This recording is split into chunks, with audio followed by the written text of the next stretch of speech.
Before I get into this, I just want to say something about the inauguration, because I know that many of you may be wondering, and there are those watching that wonder what I think about it all. And it doesn't really matter what I think or you think or anybody else thinks, what God thinks and what God knows.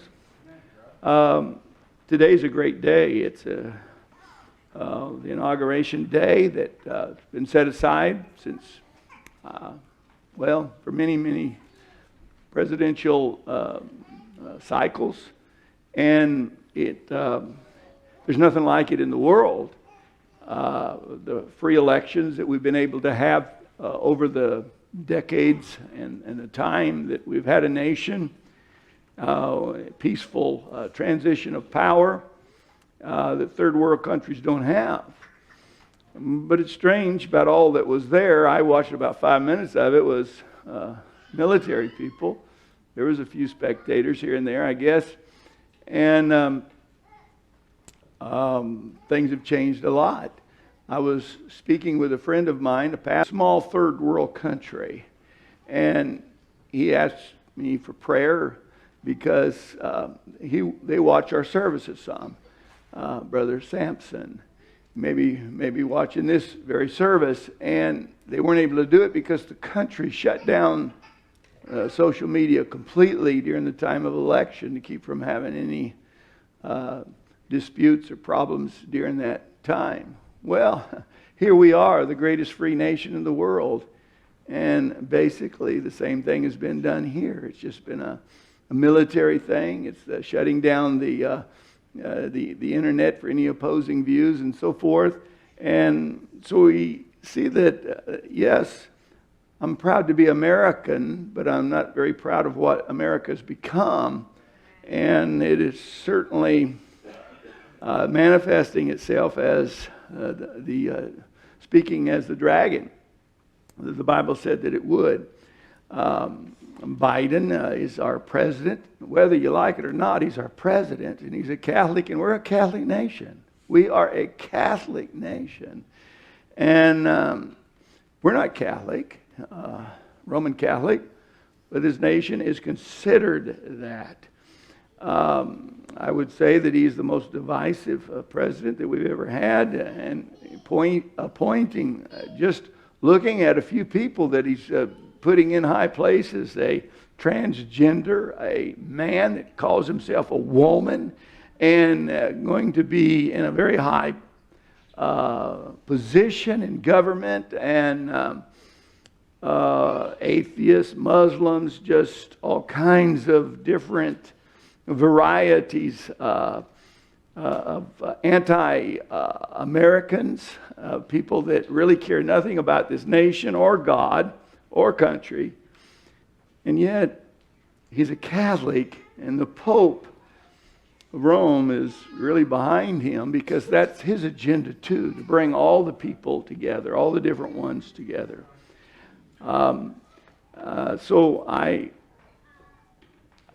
It's not a surprise to me in this respect, because it started in 1956 when our nation rejected the gospel.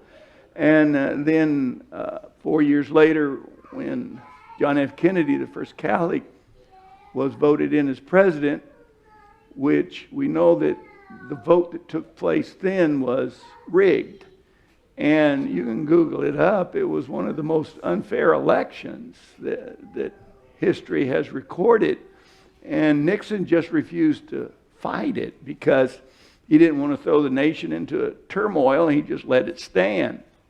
And our prophet told us at that time that your vote didn't count, and that our votes do not count. And we see it again. He said one day we'll have another Catholic president, and we've got that other Catholic president. And again, we've had a big mix-up in votes, and so was the vote fair? If we believe what our prophet said, it wasn't. It wasn't. But the man is in that's supposed to be in. That God would allow to be in there, whether he got in by hook or crook. He's in there, and he's a Catholic. There's a lot of things I don't understand, and I don't want to act like I do understand. But I do understand this, that the religions and the churches of this nation are going to unite with the politics of this nation. The denominational churches, they're not going to become Catholics. They're going to unite as Baptist, Presbyterian, Pentecostal, whatever, in a uniting with the government in order to form the image to the beast, and for there to come a forcing of the mark of the beast through the denominational systems that will be ultimately controlled by Rome. Now, how is that going to take place when we have such an ungodly thing taking place in government in Washington, D.C., which I read to you the quote Sunday? It's rotten to the core. That's the core of Washington, D.C. It's rotten right there. Well, if we go back to President Trump's administration, he put in as many Catholics or more than Biden in high places. Some of his key advisors and the Supreme Court people that he placed on the Supreme Court were all Catholics, and he was surrounded by Catholics. Trump, as far as religion is concerned, I don't know that he really had any religion, but he was catered to very strongly by the denominational churches of this nation that still support him and will continue to support him. But now somehow these churches are going to unite with the political system of this country. I don't know how that's going to be, how that's going to take place. You say, well, what about Vice President Harris, Kamala Harris? She was dressed in purple, royal purple. Get your eyes off of that. And I know that everybody that knows so much more than me, they got it down pat. That here it is. Here's the fulfillment of the vision. Now, come on, let's be real. Okay? People are always looking for the wrong thing. They're looking for something tangible that they can point to and say here and there. They said Hillary would be the one. And then everything was dashed when she didn't become that. And, you know, Brother Branham, and there is one quote where Brother Branham said it could be a lady rising in power. It could be a president, a vice president. And so there they go. And there she was, dressed in purple. She's a Baptist. She doesn't really have any religion. If you Google it up, she calls herself a Black Baptist, whatever that is. But as far as I can see, she just really has no religious background at all whatsoever. And so that never caught my attention. I didn't watch any of it, maybe 5 minutes of it, and I felt sorry for the old man that was making his speech up there. But that did not catch my attention, her purple dress. I know it has caught a lot of people's attention, and there are already all kinds of things. But what caught my attention was that man standing behind that podium, the president that was a Catholic, and the Pope that's supporting him. And yeah, Brother Branham said it could be a woman president, it could be a woman vice president, it could be a woman rising in power. Over and over, though, there's one thing that he used over and over and over, that it could be the Catholic Church, and that he believed it was the Catholic Church. We get our eyes on that woman, and we take it off of Biden, we take it off of Catholicism, we take it off of the Pope, we take it off of the purple curtain, and it just goes all over the internet. The Catholic Church has been controlling this nation for a long time. It was controlling it under Trump. It was controlling it under the Bushes and all the rest of them.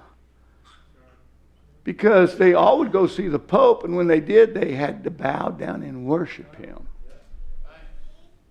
There's one president that wouldn't, though. That was Teddy Roosevelt, and he was a man's man. Of course, Trump, I don't think he did either, but anyway, you get your eyes off of, she has power, but only that is given to her, okay, from the president, from the White House. But you can believe me or believe, you know, there's somebody running things up there. And you say, well, it's Pelosi. I'm sorry, you're wrong again. The Catholic Church. Now, come on, people. People are watching. That's why I say that. They're wondering, what does Brother Ivy think about it? Come on. I'm going to preach on something a lot more important because we should have known. We shouldn't be all worked up because what happened today? We got to get ready now. We should have been getting ready a long time ago. Help us, Lord. Malachi the 1st